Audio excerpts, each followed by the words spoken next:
Is the New Testament like the telephone game and therefore completely unreliable? Let's examine this claim and find out what the truth is.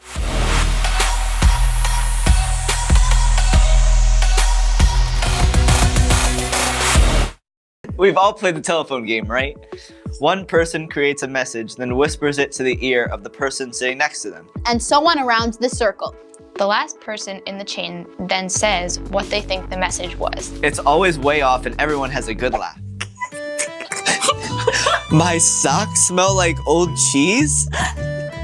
No, I said pass the salt, please. Some claim that this is similar to the way in which the New Testament was passed on, and therefore the New Testament message is not to be trusted.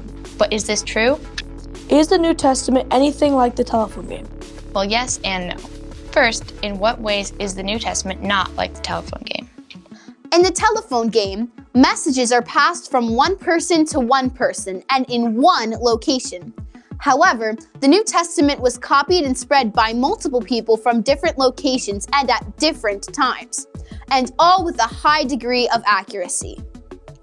In the telephone game, messages are passed only verbally, and oftentimes someone will purposely change the message to get a good laugh at the end.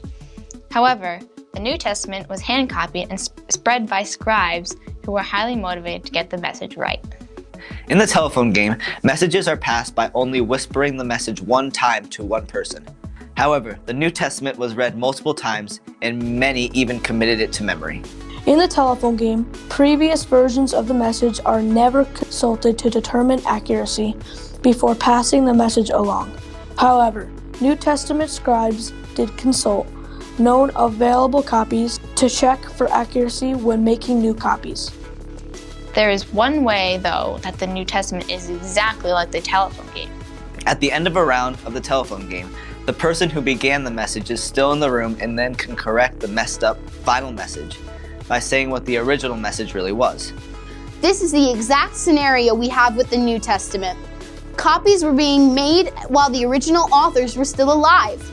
If there were any serious errors in copies that were being circulated, the author was still around to correct the error. So there you have it. Is the New Testament anything like the telephone game? Truth is, no, not in any way that would call into question its reliability. And the one way in which it is similar actually helps the case for being reliable. For more on this topic, check out the links in the video description below. Thanks for watching Truth Is. We believe the Christian faith is reasonable and logical. We don't promote blind faith. We love honest questions. The only bad questions are the ones you don't ask. If you have a question you'd like us to research for future videos, ask it in the comments section below. We believe there is such a thing as absolute truth, and it's possible to know it. Truth matters because ideas have consequences, so seek truth. Please support our channel by clicking the subscribe button below and help us grow our influence on YouTube by sharing and telling your friends.